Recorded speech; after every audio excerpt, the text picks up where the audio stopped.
Fala, criançada! E hoje a gente vai falar sobre um setor que anda mais de lado do que verruga em sunga branca e o olho do Cerveró. E é esse mesmo que você está pensando, são os grandes bancos, o setor bancário e principalmente os grandes bancos Itubi 4, BBAS3, Sambi 11, quem? BBDC 4. Como é que a gente vai ficar com esses caras daqui para frente e por que eles estão andando de lado, Japão? E aí nesse relatório exclusivo da Levante para vocês, Eduardo, tem duas recomendações de compra desses grandes bancos. E aí vou falar para vocês quais são e embasar toda a compra através desse relatório que tá aqui embaixo. Então vamos começar a bagaça. Investir e coçar, é só começar.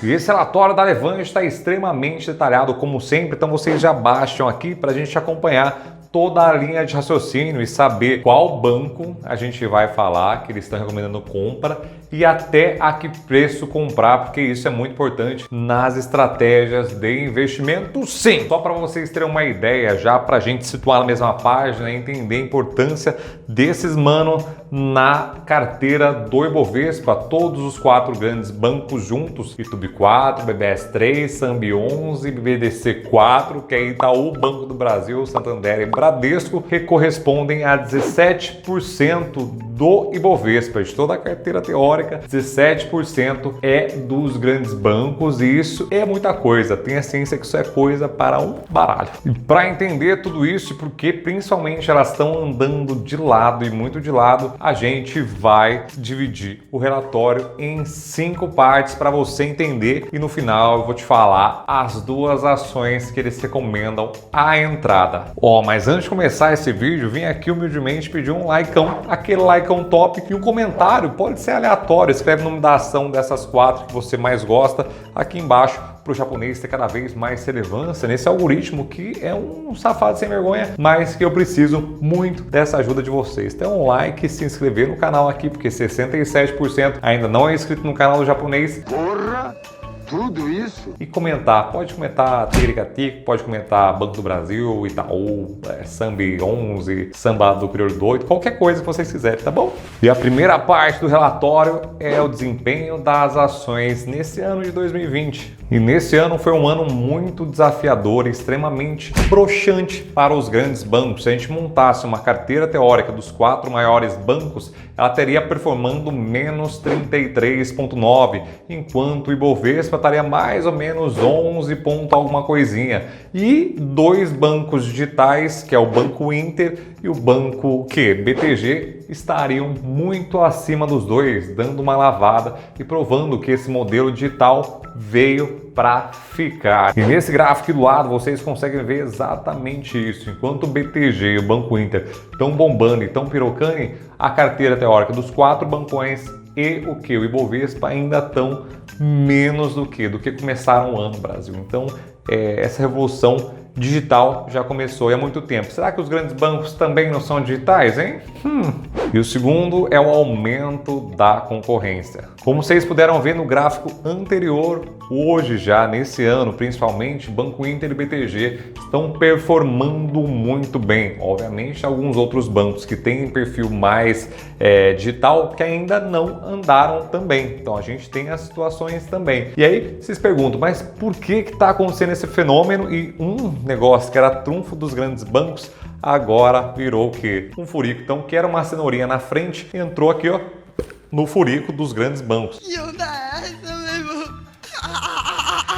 Eu vou falar para vocês qual é também. Em primeiro lugar, por que aumentou tanto a concorrência? A barreira de entrada para os grandes bancos agora se tornaram o quê? Muito pequenininhas, porque você não precisa de fato ter milhares de agências como antigamente, e principalmente que hoje todo mundo consegue acessar o seu banco através do quê? Do celular. Aqui você está vendo a palma da mão, mas imagina um celularzão aqui, e é isso que faz toda a diferença. Ninguém precisa ir mais na boca do caixa, a não ser os tiozões que infelizmente não deram aquele upgrade e ainda continuam utilizando o banco ao invés do celular. E aí, de fato, o que era um grande trunfo para os grandes bancos, que principalmente era o número de agências, então quanto mais você visse agências espalhadas por aí, você fala, nossa, esse banco aí, viado, é topzera. E isso se tornou a cenourinha no furico dos grandes bancos. Ai, que delícia!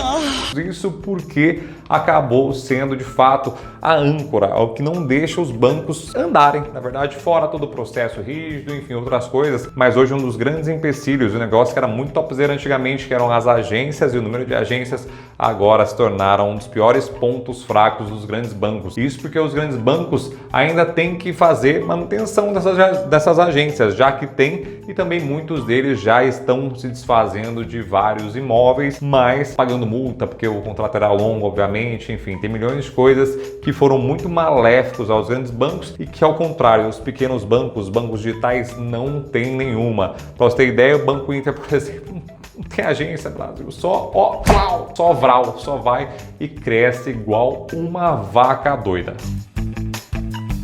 E nesse gráfico aqui vocês podem ver exatamente o número de agências como estão caindo, tanto do Banco do Brasil, do Itaú e também do Bradesco, que eram os maiores em número de agências. E com essa pandemia também a gente teve grandes aumentos nos números de usuários digitais desses grandes bancos. Então isso mostrou também que eles estão começando a dar aquele engatinhadinha no rumo à digitalização. Então nessa pandemia eles tiveram muita consciência disso, enquanto a folha, né, toda ali no DREzinho, a parte de aluguéis, provavelmente pesou muito. O pessoal que não tem agência conseguiu colocar mais nitro no carrinho. Então você fala, pô, um tá correndo com milhões rebocando o outro com um puta peso atrás, enquanto o outro do outro lado que não tem agência física, os digitais estão colocando ali mais aditivo, pegando um turbozinho, vrau. Essa corrida acaba se tornando muito maléfica novamente para os grandes bancos em relação aos digitais. E isso explica porque esse aumento de concorrência foi muito rápido e vai continuar sendo cada vez mais rápido à medida que as coisas vão avançando, principalmente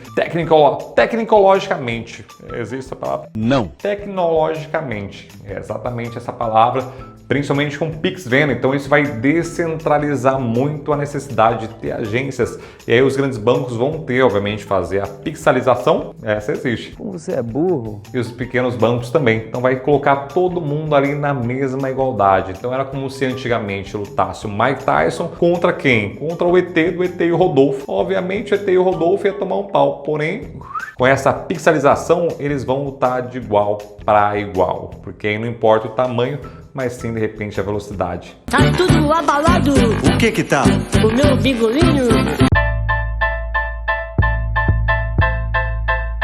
E aí vamos ver quem vai ganhar. E comenta aqui embaixo quem você acha que vai ganhar. E a parte 3 é o risco, que é muito tenso e está cada vez mais tenso aqui no Brasil, que é o risco regulatório e o político. Sempre, na verdade, tem um risco político envolvido em tudo que é bagulho. Teoricamente são 2 riscos e um terceiro ali que está sondando muito fortemente também que isso ainda pode acontecer. Primeiro risco é o risco de ter um teto. Então, quando tem uma intervenção do governo, falar assim, ó, você só pode emprestar uma taxa no máximo de 30% por ano.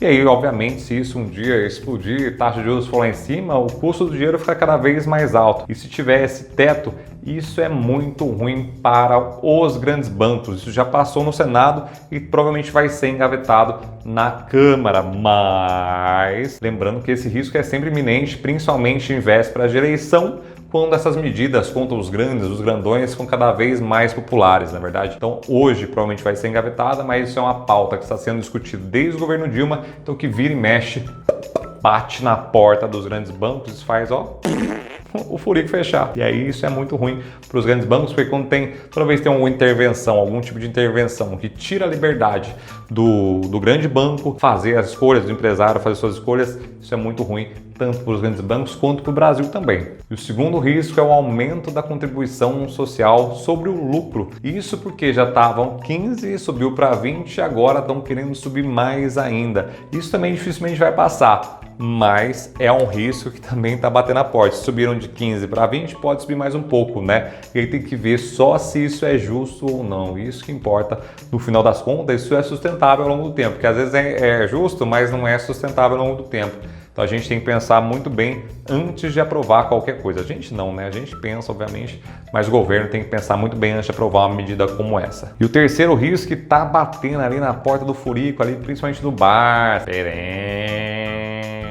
Aí ele vai ter que mudar o seu papo sobre os setores, na verdade, porque hoje ele gosta dos bancos e daqui a pouco os bancos não vão ser o que mais? Perenes. Porque provavelmente vai ter uma tributação sobre os dividendos. A Luiz Barsi recentemente, Luiz, beijo no seu furico, quero você aqui falar com o Japão, fazer uma live top zero com o Japão, rapaz. Não. Para nós regaçar o mundo e entender de fato como funciona a carteira previdenciária do velho Barsi. Ela postou no Instagram dela falando exatamente sobre isso. Tem tanta coisa que pode ser tributada antes. Exemplo que ela deu são os iates, que não tem nada. É uma loucura, não tem imposto, não paga... como se fosse o IPVA, não paga nada. Então tem muita coisa antes de ser tributado. Os dividendos deveriam ser tributados, mas isso dificilmente vai acontecer e provavelmente sim, e infelizmente para pequenos investidores os dividendos vão ser tributados. E isso é muito ruim porque os grandes bancos são conhecidos como o quê? Vaca leiteiras, onde o mamilo deles fica assado de tanto que o povo vai lá mamar, na verdade. Que são grandes pagadoras de dividendos. Isso historicamente, isso pode mudar a qualquer momento. Isso está muito iminente agora nessa crise 20 e 21. Ainda vai ali sondar os grandes bancos, que é o risco de inadimplência. E isso é muito refletido nesse gráfico aqui, que aumentou muito o PDD, que é provisões de devedores duvidosos. Então, se o banco te emprestou dinheiro e fala, mano, esse japonês aí tá com essa barba, tá um cachorro louco, a gente não vai me pagar não. Aí ele faz o que? Ele adianta aí, ao invés de colocar na ponta do lucro, ele coloca isso como um custo e joga lá para frente. Então, ele faz um colchão para o furico ficar aqui tranquilão, relaxado, para ele poder dar aquela respirada, porque de fato a gente não sabe ainda qual vai ser o rombo que pode vir para os grandes bancos. E isso pode, obviamente, provavelmente vai acontecer agora no final do ano e no ano que vem também. Isso se não voltarem os empregos como a gente já previa lá no final de 2019. Então vamos ver certinho como vai ser essa situação, mas teoricamente isso deve ser normalizado agora no último trimestre de 2020, quando provavelmente os bancos vão diminuir a sua margem de colocar o dinheiro nesse fundo, nesse PDD, não é verdade? Porque obviamente isso é muito plausível para os bancos, né? E por isso que esse de fato é um dos riscos mais graves que a gente tem agora nesse curto espaço de tempo e que fez com que os grandes investidores saíssem dos bancos e ficassem muito com o pé atrás, porque em crises financeiras, obviamente, quem sofre muito mais também são os bancos. E apesar dessa crise não ser financeira, ser uma crise sanitária, a gente obviamente sofreu muito ali nessa ponta financeira e das instituições financeiras. A conclusão da Levante é sim que de fato a gente pode sofrer ainda até o final desse ano com essa oscilação de preço, mas acha que é um desconto muito injusto com os grandes bancos e foi muito demasiado, na verdade. Isso é bom para a sua ponta compradora, na verdade, quem está na ação está sofrendo bastante, obviamente, mas para novos entrantes é muito bom. E ela recomenda 2 desses bancos. Desses 4, ela recomenda 2 que eu vou falar agora para vocês. E isso não é só achismo, isso é demonstrado em números. Nessa tabela aqui, sobre principalmente preço sobre lucro e vendo a queda, prevendo na verdade a queda de lucro em 10%, 20% e 30%, a gente chega, se você colocar ali uma média ali de 20% de queda no lucro, a gente consegue ainda ter múltiplos preço sobre lucro abaixo de 10. Isso é muito bom, principalmente levando em consideração 2 fatores, que é o histórico, né, o preço histórico do que foi, e também a taxa de juros muito baixa. Isso faz com que os bancos consigam ganhar bastante dinheiro com empréstimo, já que o empréstimo acaba sendo muito mais barato, na verdade, porque a taxa de juros também está mais barato e isso estimula muito a economia. Então mais pessoas devem consumir produtos, utilizar serviços bancários e obviamente isso faz com que, levando em consideração o preço sobre lucro, está muito barato os grandes bancos. Levando em consideração todos esses números, a Levante recomenda a compra de Itaúsa, porque compra 90% de Itube e Itaú e também Banco do Brasil, principalmente por conta desses números de preço sobre lucro. Banco do Brasil ainda está o banco mais descontado de todos. Então aí do outro lado você baixa o relatório para vocês verem ali todas as contas e principalmente para vocês entenderem de fato se faz sentido ou não vocês entrarem, para saber principalmente também qual é o preço teto. Então, até que preço você tem que entrar? Vai estar aqui embaixo no relatório, então é só baixar para você conferir até que preço entrar e aí você avalia se faz sentido você aí do lado colocar o seu dinheiro nos bancos ou não. E aí você pode pensar, mas japonês, eu quero dividendo, será que faz sentido? Mesmo também levando em consideração nessa tabela aqui um lucro menor de 20%, a gente ainda tem dividendos quase que todos o dobro do CDI. Então, em ponto de dividendos ainda faz bastante sentido e vai fazer mais ainda se liberarem o teto de 25% de distribuição de lucros que o governo também impôs nesse estado de calamidade que é desde dezembro do ano passado, e a gente ainda está vivendo esse estado de calamidade pública, mas se tem melhorado, e todo mundo hoje, obviamente, olhando o retrovisor, na verdade, viu que está muito mais rápido, e provavelmente isso vai melhorar bastante daqui para frente. Então é isso aí, criançada, baixa o relatório aqui embaixo da Levante, preparou só para vocês aí do outro lado, pensarem, estudarem, esses múltiplos dos bancos estão cada vez mais atrativos. Também tem o risco, na verdade, então isso vocês têm que ponderar sempre o risco-retorno para vocês aí do outro lado. E aí, aqui embaixo vai estar esse relatório, obviamente, me contem qual desses dois bancos, se Banco do Brasil ou YouTube, qual você mais gosta. E também compartilhe a opinião com o amiguinho do lado, que é sempre legal, o pessoal aqui embaixo comentando e vendo o comentário dos outros. O Marlon Blando é o maior comentador, junto com a Kagi-san. Beijo no furico de vocês dois, obrigado por sempre comentar aí. Tem mais gente comentando sempre, fala desses dois, depois à medida do possível, fazendo um novo quadro do Japão, que era velho, que é o Salve do Japão. Para quem mais comenta aqui nos meus comentários, me ajudam o Japão a ter relevância no YouTube. E por falar em relevância, dá aquele like se você já não deu lá atrás, se inscreve no canal do japonês e toca também aqui, ó,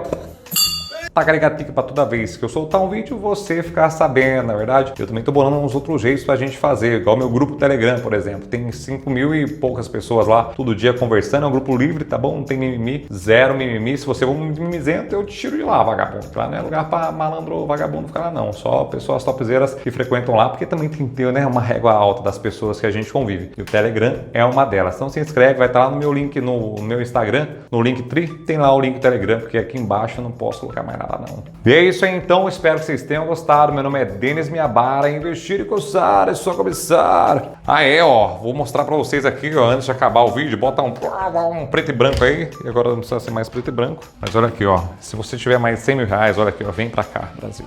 Pra cá, que é a história mais linda do Brasil, ó, tem Ayrton Senna, tem pessoas almoçando, tem Denise e tem todo mundo aqui, tá bom? Então, beijo no furico de vocês, deixa eu gostar,